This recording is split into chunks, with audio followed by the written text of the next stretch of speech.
Bien, salut tout le monde, c'est Réagis. Aujourd'hui, on se retrouve pour une nouvelle vidéo. Alors, aujourd'hui, cette vidéo, on va parler de Hogwarts Legacy parce qu'ils ont sorti un nouveau gameplay sur Hogwarts Legacy. Donc, on va réagir à tout ça. Du coup, non, c'est pas une vidéo récapitulative, c'est juste une vidéo où on réagit au nouveau gameplay. Je ferai peut-être une analyse et après un récapitulatif, genre en février. Et voilà. Donc, c'est parti.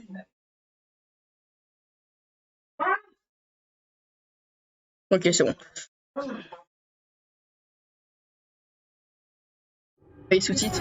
Attendez, j'ai oublié de mettre les sous-titres français. Voilà.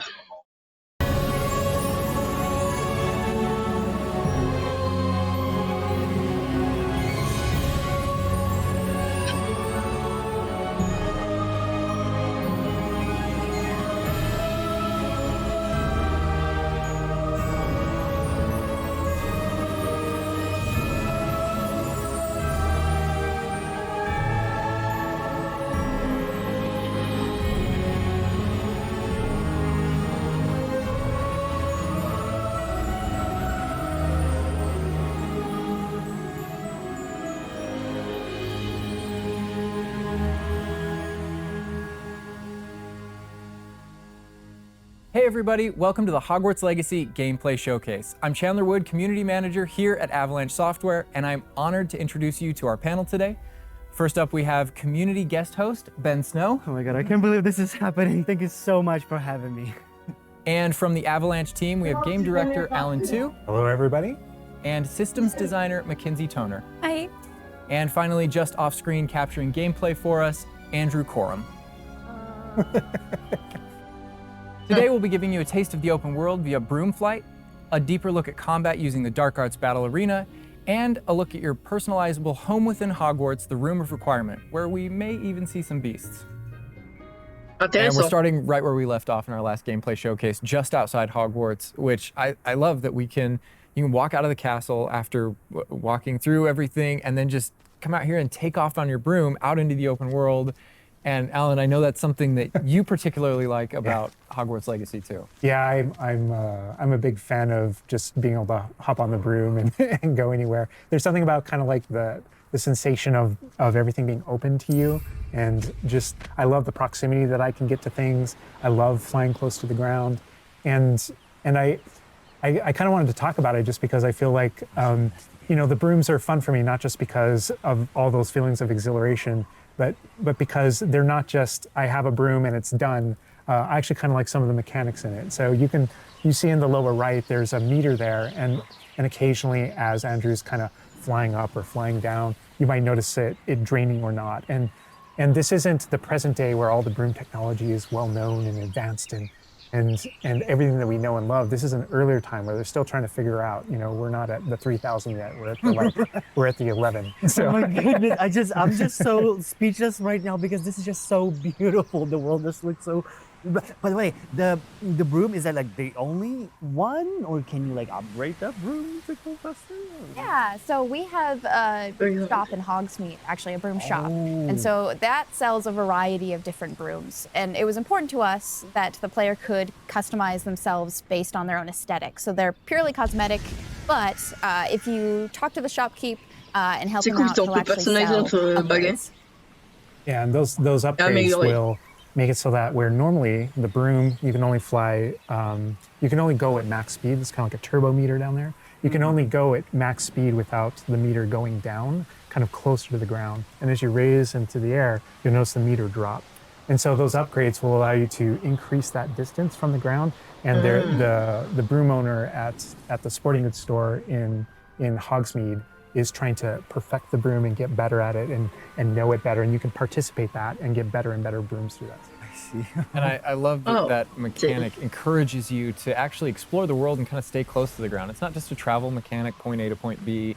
You're not just flying high over everything, although it is beautiful, something I really love doing, but as well, there's lots to explore on the ground, and so kind of keeping you down at the ground level. And to me, it feels like it's got this Incroyable. kind of surfing vibe over the.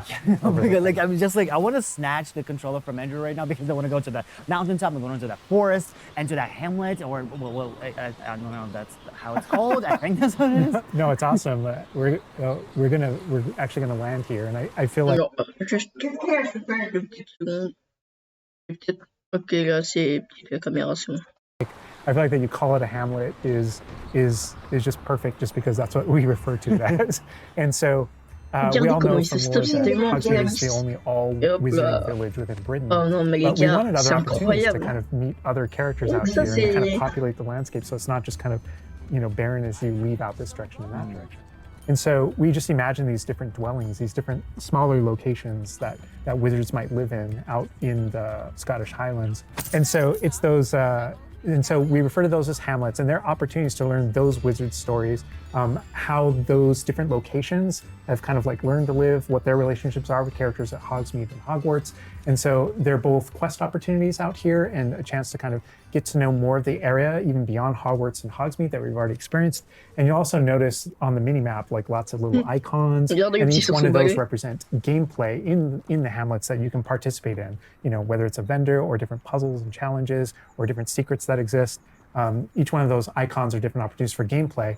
And you'll notice that same thing as we venture out into the open world as well. So when you go out into the open world and you see those icons, whether they're on the mini-map or on your map or off in the distance, those things are opportunities to say, like, I want to increase my inventory capacity. They're puzzles left behind by old wizards, that you can solve that actually grant you those. If you see ruins off in the distance and you visit them, you might find opportunities to actually expand and learn about your ancient magic. And as you kind of encounter different enemies dotted on the landscape, sometimes those characters, poachers or dark wizards, might be hoarding different magical resources that are valuable to you as you're playing the game. So each one has kind of like a way to connect to our gameplay loops and provide different opportunities that just kind of reward you for poking around. I mean, I right away want to just cover all of those points on the map just by going over there. Well, we've flown on a broom already, but there is something that we haven't done so far, and that is getting on our flying mount. We're gonna hop on our Onyx Hippogriff here. The Onyx Hippogriff is our pre-order bonus. Oh my god, there he just like pops out of the back. Oh wait, you can use it as a horsey? I mean, a horse. I mean, that is a horse. Mais c'est Yeah, cool. as a hippogriff, you can totally ride it like a ground mount, and you can Oh, lift mais off into the regardez air. comment il And we try to décolle. make sure that each Non, mais, each mais of c'est those incroyable. interactions, so the broom's really good at reaching that top speed, at kind of traveling the world as quickly as possible. But sometimes it's really nice to get on the hippogriff because of that ground speed or those transitions. And sometimes it just feels amazing just to be riding around on a hippogriff. Look at it. Yeah, it really is kind of like, I don't know, it's a great feeling being on it. And it's a great feeling managing those transitions, kind of going from run to fly and just being able to go wherever you want. And we tried to make sure that each one of these things that you can interact with have a unique identity and a reason for being. And oh my god, like I see like different like areas, like a swampy area. By the way, can you go to like entire map anywhere you go? Or there are regions that are like locked from you? Yeah, or, as soon like- as you, there's kind of a moment where the world kind of opens up to you outside of Hogwarts as a student, and right from that moment, early on in the game, you can go wherever you want. And so you might C'est find more bien. difficult Ah, c'est tout challenges dans in le different jeu, on va areas, pouvoir aller and you'll partout see où on different veut, spots genre as il n'y a pas de Andrew's zone à moving around, débloquer. like you mentioned the swamp. Juste que voilà, but si, the- si vous allez dans des endroits, vous tombez, c'est juste qu'il y a des endroits où vous tomberez contre des ennemis plus We forts have que got- vous. Si vous êtes nouveau et que vous allez là, vous vous faites défoncer. Donc, mais sinon c'est bien parce que très tôt dans le jeu, on peut se balader où on veut et c'est la liberté quoi. Genre c'est pas faut attendre de faire cette mission là avant de pouvoir aller dans cet endroit là. Non, tu peux vraiment te balader où tu veux très tôt dans le jeu. Et ça c'est très bien. like a coast, and we've got different types of environments out in the world just to kind of pepper your experience, reward you for exploring, keep things fresh. All those things exist as we're moving around. So cool. And I love that windmill. It's like so rustic. Like I keep forgetting that this is like 1800s. The Wizarding World we've never really seen before. Like it feels so authentic. Like it's part of it.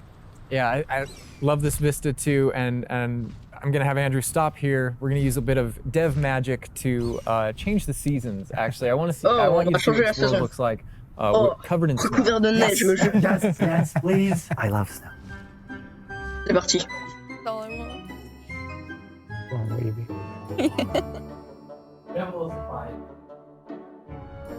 Oh my god, this is so beautiful. Oh my goodness. Mais c'est trop This beau. is so pretty. Okay, it looks so realistic. Oh my god, it changes the landscape like completely.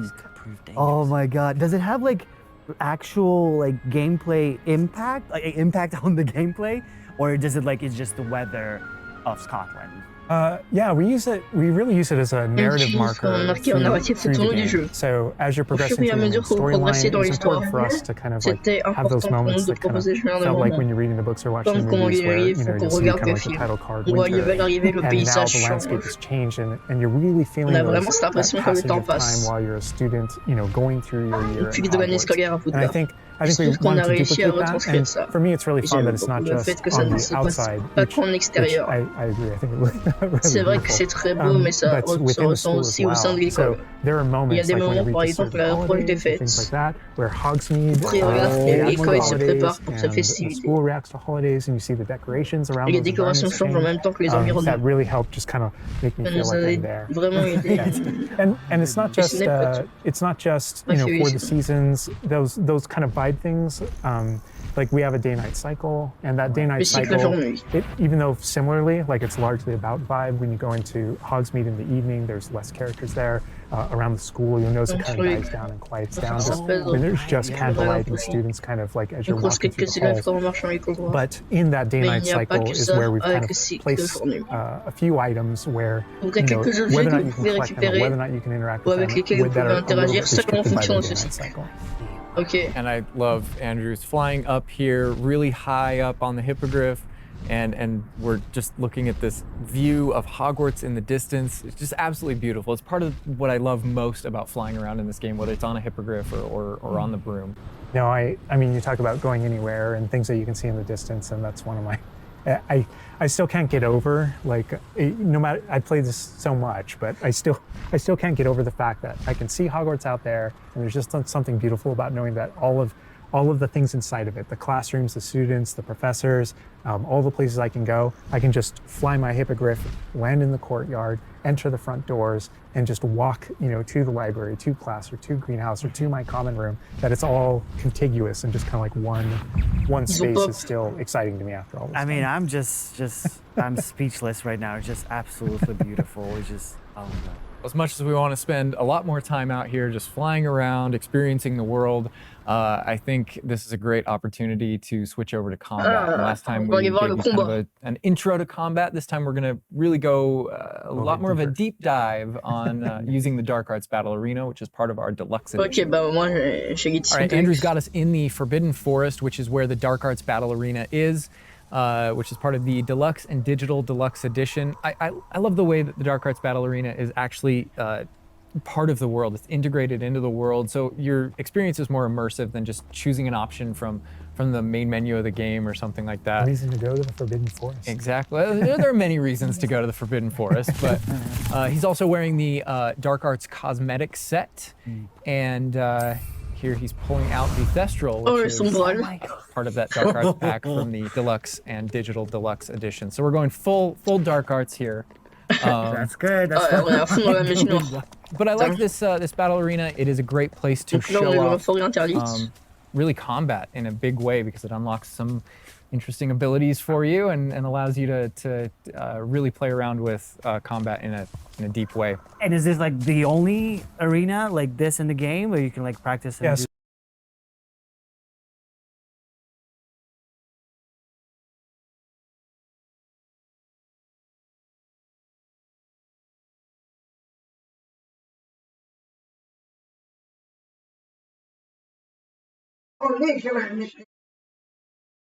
So in the base game, we have 2 combat arenas normally, and so everyone has access to those. And each of the combat arenas are an Donc, opportunity on to a kind déjà of 2 arènes de combat dans le jeu de base. Et c'est directement intégré dans le décor, dans le jeu.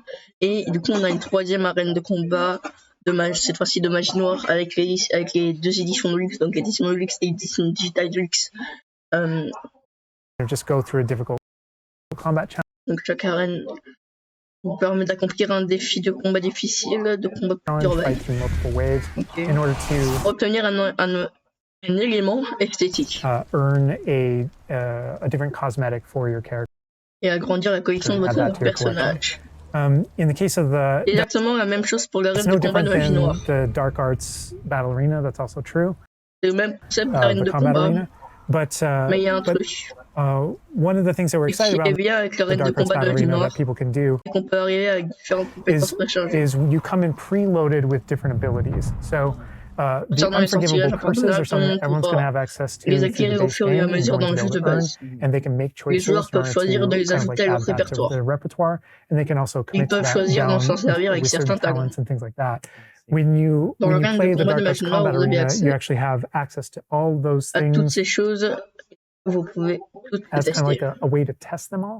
And so it's a chance to kind of like Parce que tour là, and c'est play moi, with the Dark Arts and decide whether or not that is a path Ici, that you kind of ici, want to c'est go un chemin que down. But yeah, everyone has the c'est same la magie ability noire. to explore the Dark Arts. This is just kind of like a way of Vous preview. avez juste And again, une sorte a d'aperçu. great place for us to show off combat in general. So I think we're gonna jump in here. Andrew's gonna start battling, and we can start talking about everything you're seeing on the screen. All right. Whoa, they just about the cadavers right away. Oh my god. We're starting off strong. Oh my god. Starting off strong. Was that Kujio? Oh my god. That's so cool. Yeah, so that you'll notice right away, like when we used Avada Kedavra, that guy's health bar went from instant to 0, and we really are trying to honor the way Avada Kedavra works in the game, even in some pretty extreme situations. You'll notice that like the meter takes up a lot longer to Yeah, a little kind of cooldown. build up as a way to kind of deal with its extreme power, just so that it's still fun to use. And then there's some ways that we'll probably talk about to adjust that. But I don't know. I don't know if there are things on the screen that you just have questions about. Well, like I see like little blue things popping from Yeah. the enemies. Also, before like that sign, well, it's like so in the community we call it the ancient magic sign. I don't know if that's how it's called yeah. in the game.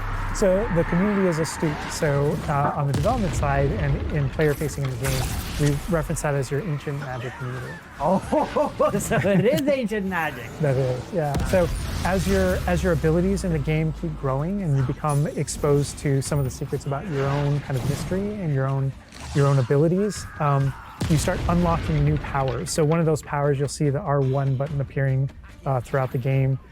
That's an ancient magic throw, we call it, that allows you to kind of like draw an object to you and fling it at an enemy. Okay. But whenever you see the R1 or the L1 plus R1 appear over somebody's head, that's an ability to cast a very devastating and powerful ancient magic spell to do a ton of damage against the character. I see. And the way that manifests itself depends on the type of enemy that you're fighting. And you'll see a wide variety of enemies in here that are pressuring the player in different ways. You'll notice there's abilities that kind of bubble up under the player as he's fighting that force him to move. And there's different ways that we want the player to kind of move around on the battlefield. And that's actually a good link to the ancient magic meter in general. And the reason why I say that is because as you're doing different things in combat, you're protegoing and you're doing different abilities and you can kind of spec into it with your talents, there are different ways to get that meter to build faster and faster. But one of the most effective base ways to build up that meter fast, that way you can launch these devastating attacks whenever you want to, is to actually perform combos. So you see that combo appearing, and it's almost like your emotions are building up, and then basically that builds up enough that you can attack someone. But as the combo meter builds up, at some point you strike someone and a piece of their magic kind of falls out of them. You'll see the blue orbs in the game world, and there's something that only you can see in the narrative, in the world. And it's another reason to move around on the battlefield. If you can go up and collect those things and suck them in, they give big jumps to that ancient magic meter as we're playing. We're talking a lot about spells and magic here, but I think there's another huge component of combat, and that is the tools that you can bring to combat as well to kind of change the way you play. And I think Mackenzie knows a lot about what's going on with the plants and potions. And so the tools are really interesting because they're basically like a prior investment. So you can bring the potions and the plants that you grow in the Room of Requirement to combat to essentially kind of help you defeat enemies a lot quicker and more efficiently. So some of the tools that you'll see here are like the rock skin potion. So that is something that basically covers your skin in this like rocky material that reduces the incoming damage that you're receiving. So against big enemies, hard-hitting enemies like trolls, that's super helpful. Oh my god, he's just destroying. The troll just collapsed from one of the cadavers. Obviously, we have the Wig and Will potion as well, which increases your health. And then we have the focus potion. So when Alan talks about having to balance Avada Kedavra with a long cooldown, because obviously it's an instant kill, one thing that you could do is brew a focus potion, and that will increase how quickly your cooldowns regain. Right. Oh my god, there's just so much like versatility, like in what the character is doing to the troll right now. Like he's just bouncing around the arena. He's like not. And the troll makes him move around too, looks like. And I love that our plants are violent. Yes, Okay. and so that's like when we're talking about the setup of the arena, you also have plants that you can fight with. And so we have things like the venomous tentacular that you can put down, and it acts like a turret, and it just kind of shoots enemies around the battlefield. That is so cool. This is like a truly like Hufflepuffian way to approach the battle. Yes. No, that was super important to us, that there were these like multiple ways. And so you can see there's a ton of different things that you can use. The Mandrake is one, so you can pull it out and it stuns with its like piercing cry these enemies in a radius. And another thing I want to call out that we're seeing on the side of the screen here is these dueling feats, which I love because I love anything that prompts me to play a game in a different way, a unique way. I don't want to get stuck in my style, you know?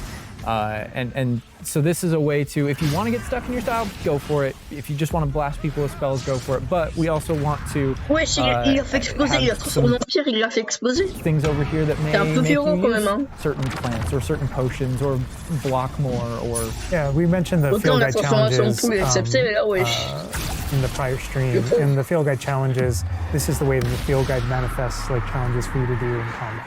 And exactly to your point, we just wanted a way to encourage players to explore the different systems, to help them decide, to just kind of practice with them and explore what they want to be, because there really are so many different ways that you can push talents. When you see the green X's on characters, That's right. and that's kind of through your talents you can unlock this kind of cursing mechanic that sort of like links the fates of these different characters on the battlefield. That way, as you get as you're cursing different characters, they all begin sharing damage, and so we have things like Avada Kedavra, which is the insta-kill, but if you curse everyone before you insta-kill this one guy, they can all drop dead for that kind of ultimate Voldemort fantasy. And so, Oh my god. there are dark arts fantasies. There's fantasies about being more of a defense against the dark arts character, things like that misty step that you see occasionally being used on the battlefield. And we can also spec into our potions and plants to make them more powerful and more efficacious. So it's all about which type of player you feel like you are and whether or not you want to play with prep on the fly or with deliberation, and those are all different options. That is so cool because like it's like I see so much like going on the stream, just so much complexity, and I want to just try it myself, like which style works best. I mean, I feel like it's the dark arts is going to be the easiest route, but Your ancient audience. magic, to be honest, feels like much more powerful than just the dark arts. Yeah. To be fair. And speaking of plants and potions, we're going to be putting the dark arts away, put those unforgivable curses away, and heading to the room of Okay, on va requirement, voir which la is section de your monde. home within Hogwarts, a personalizable space that actually has some utility as well, where you get to brew things and grow things and also care for some beasts. J'avais jamais vu cette qualité. All right, Andrew's got us in the room of requirement, wearing, we kind of went casual mode on the outfit here, wearing a nice jumper. And I think that's a good jumping off point for the personalization of the space as well. Not just your character and the visuals of your character, but actually this space is a place that you can make your own. Regardez-moi ce it's film, super il est important trop to beau us ce that film, je this trouve. space really did feel like your reflection as a wizard. So you can change the architecture in here. What? Different themes throughout, starkly different themes, to really just hammer home that this is yours. You Oh can my change- god, what? This is beautiful. We never expected that to be. Oh my god. Quand même, wesh. That's the thing, is not only can you change the architecture here, but you can actually conjure little objects into this space, as you can see. So There's like statues that you can do, and ornaments, and tables, and rugs, and just a bunch of little things that really flesh out the space and bring it to life. Oh my goodness, because like we had an idea that those places where you brew stuff, that's where you can change, but you can do all of this. Where do you even get this stuff? Like there's a furniture store? Yeah, so we call them conjurations. And the conjuration recipes can be purchased at Tomes and Scrolls in Hogsmeade. But also as you engage in different types of gameplay throughout the world, you'll be rewarded. Le jeu, en fait, c'est les Sims. That's so cool. And you change color? C'est les You Sims, can le change the jeu, en color, fait. you can change the size of it, and you C'est- can place it basically anywhere. C'est les Oh my Sims god, it's so tiny. mélangés à It's like from Zelda, Baby Niffler. mélangés... And I love how the the system Witcher, too is designed. It's dans not l'univers d'Harry mechanical, Potter. it's immersive, and so you get the magical effect of conjuring it in. Regardez, And on you're, peut you're, vraiment tout you're actually personnaliser, tout doing changer. this in the Les world petits as your la taille, changer la character, couleur, but changer l'apparence. the way you Mais on peut- blended c'est like vraiment that incroyable. gameplay with Yeah. the immersive design of Du coup, personalizing Oh the my space. god, like, and Du I coup, love on n'aura pas tous la même section de monde. On aura ce sera une taille de monde qui nous reflètera, on va dire. Genre, une section de monde à notre goût. C'est-à-dire que tout le monde aura une section de monde différente. Et ça, je trouve que c'est vraiment cool. Comme ça, on n'a pas tous la même section de monde. Ah, toi, c'est quoi ta section de monde? Oh, bah, j'ai la même que toi, t'es con. Ah ouais, merde. Non, là, c'est vraiment... c'est vraiment une section de monde qu'on peut vraiment personnaliser à notre goût et du coup avoir sa propre section de monde différente à celle des autres et c'est vraiment cool. love the animation, how it like appears, you know, like it's not just like there, it's like it almost like it apparates. It is really quite beautiful, and that was the thing, is we wanted that to look really nice because the magic in the wizarding world is everywhere. It's physical, it's kinetic, and it's whimsical. We really wanted to nail that whimsy in this space. Another thing that I wanted to discuss is that not only can you like conjure things and you can change their look, but you can do that with the utility objects as well. So you can see that we have planting pots and potion stations, and you can change the look of those as well. And these are the areas where, as we had mentioned previously, you'll be growing your plants, you'll be brewing your potions. Right. So while you're also doing these like kind of nurturing based activities, this is also the space where you would bring your gear to be identified and gear to have like traits put on it, which I believe Alan can talk to. Petite. Yeah, we keep bringing up appearance and how it looks, and on a, like in the game you can look like anything you want to whenever you want to, but the player will be finding different types of gear, that we call it, as you progress through the game. And essentially we just know that clothes and different items in the wizarding world can have different magical properties. And as you explore and as you adventure and as you defeat enemies, you're going to be finding different pieces of gear that have different abilities and that can help you in your journey and are a major part of you kind of growing as a wizard and advancing as a wizard. And so It's a huge list. and not all the time, whenever you get a new piece of gear, you don't necessarily know exactly what it does. And so there is a station inside of the Room of Requirement that you can conjure. It's one of the first things you conjure, called an identification station, where you can actually bring that gear that you're uncertain about and learn what its abilities are. Right, yeah, that's so cool. And then as the space advances even further, and the space will eventually grow its own rooms, and you're going to get new recipes, you know, like Mackenzie's talking about, all these different things keep expanding. And as it expands, eventually you're going to earn what we see here, which is called a loom. And when you set up a loom, it's an ability to essentially customize exactly which magical properties are on your gear and take any piece of gear and adjust its properties and to tweak what it does. And I mentioned earlier that you can make anything look like anything. The collection of appearances, we call it, or cosmetics, we've been referring to it in this stream. Those types of things you can use, and you can apply a look to any other look. So if you get a piece of gear, you put it on, you look like that, but you can change it to look like whatever you want. That's so cool. And like you can just put some ability to this sweater, but then you can just swap that ability. Yep, and appearances you can edit whenever you want in the gear screen. The loom is specifically about applying traits and applying larger upgrades that just kind of grant you greater statistical advantage or give you really specific abilities that blend in nicely with where you're trying to go with your combat fantasy or talents and things like that. Interesting. I'm just seeing that they're just like pumpkin fur, mooncalf fur. Where does that come from? Yeah, and so you'll notice that the ingredients that are used to add traits and to upgrade your gear are based around beasts. So this is where we get into the beast care section, which is inside this vivarium. Oh là là là. Kind of Le bigger vivarium. space on the inside. Mais regardez, en plus, il n'y a même pas de chargement, c'est vraiment direct. Yeah, and so you can see here we have a couple of beasts out. We have a Incroyable. graphorn and a mooncalf and a niffler and a neasel as well. So Oh my quite a God. variety. Oh my god, he's just like a big puppy. They're Vas-y, so non, mais chien. cuddling. Oh my god, they're together. Oh, that's so cute. They're adorable. And so part of beast care is petting them as well, but feeding them too. And so once you do those things, that's when they feel safe enough that they'll give you their magical ingredients. So mooncalf fur, niffler fur, etc. That can then be used in your gear. That is like so like intuitive because like you know that makes sense because when you touch the animals you get some fur leftovers. That's so. Oh my god. Yeah, and we really want to hammer home the fact that this is like a home that you're making for them. So in the overland, you can find these beast dens and rescue these beasts.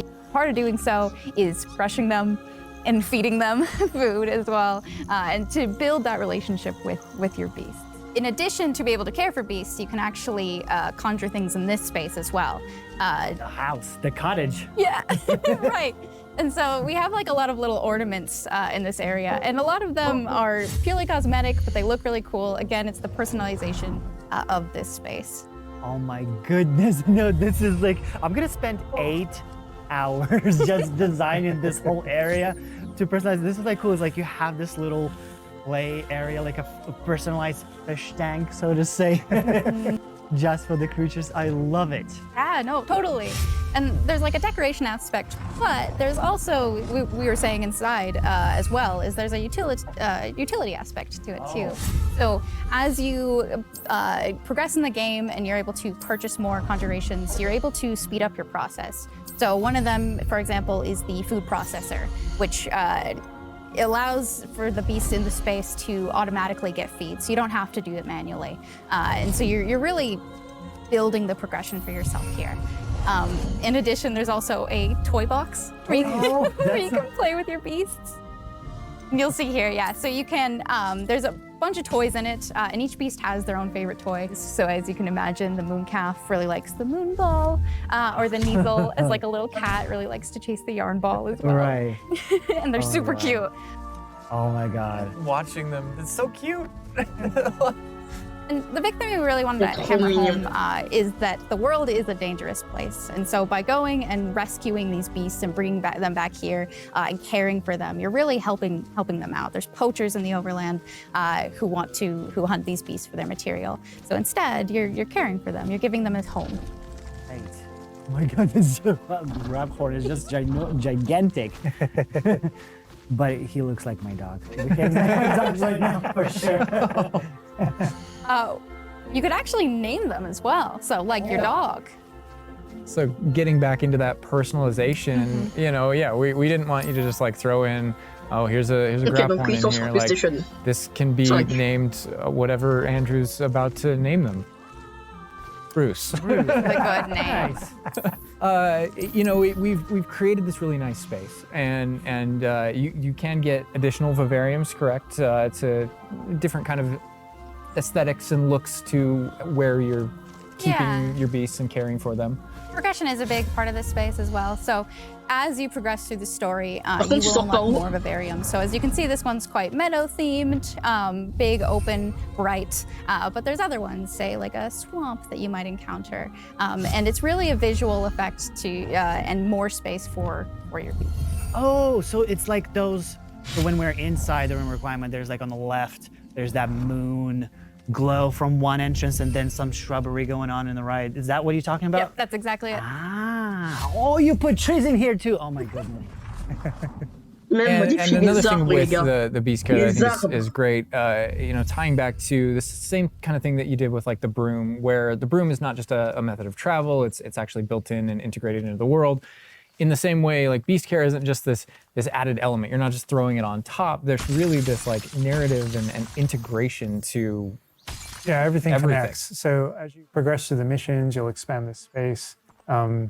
As you earn resources, you'll go into Hogsmeade and use them to unlock the gameplay here and unlock new conjurations and different things to play around with.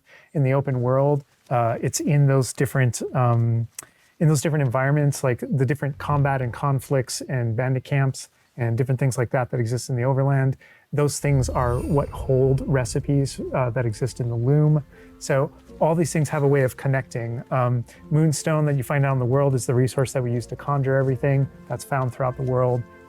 Forgeables are used for recipes. So really everything's like a cycle and keeps you coming back. But even with the story that's being told too, I think people know who Poppy is and that she has a particular affinity for beasts. Yeah, I mean, I think everything we're seeing here, you're going to be venturing out into the world, and this is just kind of the tip of the iceberg, even of kind of like your interactions with beasts in that narrative. So you bringing up Poppy, there are more kind of mysteries to discover and things to discover out in the world that have to do with her and that have to do with caring for beasts. And so different characters have their own stuff that just kind of make this all just kind of the beginning of your journey. Well, we could spend hours in here, but we're gonna have to end the stream now. What do you think about what you've seen today? I mean, I'm just so blown away by how beautiful it looks. The open world seems so detailed and there's so many things to do, and like the combat, we're gonna spend like 2 weeks or more just breaking it down by pieces. There's just so much to this world. Like, I'm so happy you guys did this overall gameplay. And that's just the tip of the iceberg. We've got more for you to discover and find on your own. Thank you so much for being here. Thank you for watching. Hogwarts Legacy is available for pre-order now. It releases February 10th with 72-hour early access for owners of the Collector's, Deluxe, and Digital Deluxe Edition. We're gonna wrap things up, but first we've got a voici little une petite surprise for you. surprise. Bye.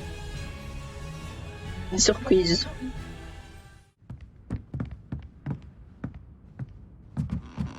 Ah, c'est un serpentard. D'accord.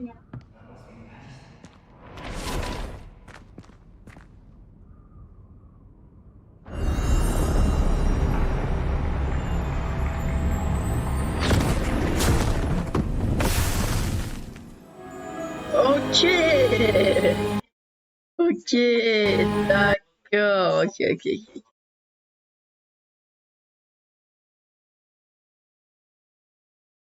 Alors, c'est la fin de cette vidéo. J'espère qu'il vous aura plu. Dites-moi ce que vous avez pensé de ce nouveau gameplay sur Hogwarts Legacy. Beaucoup de mystères, notamment sur la petite chose qu'on a eu à la fin. Alors il y a beaucoup de gens, parce que oui, il est sorti quand même il y a pas mal de temps le gameplay, enfin il y a pas mal. Enfin, c'était quand même l'année dernière, donc en 2022. Bon, c'était pas il y a si longtemps quand même, mais voilà. Et il y a des gens qui pensaient que c'était le livre de Tom Jedusor, mais on est à la fin des années 1800, donc Tom Jedusor il n'existait pas encore, donc cette théorie ça dégage. Donc on sait pas encore ce que c'est. On a hâte de jouer au jeu pour justement savoir ce que c'est. Du coup, une dernière petite information, juste comme ça. Bon, c'est une information pas très ouf. Hein, c'est pas la plus grande des infos. Surtout que c'est une info seulement, on va dire, une info de moi, une de mes infos.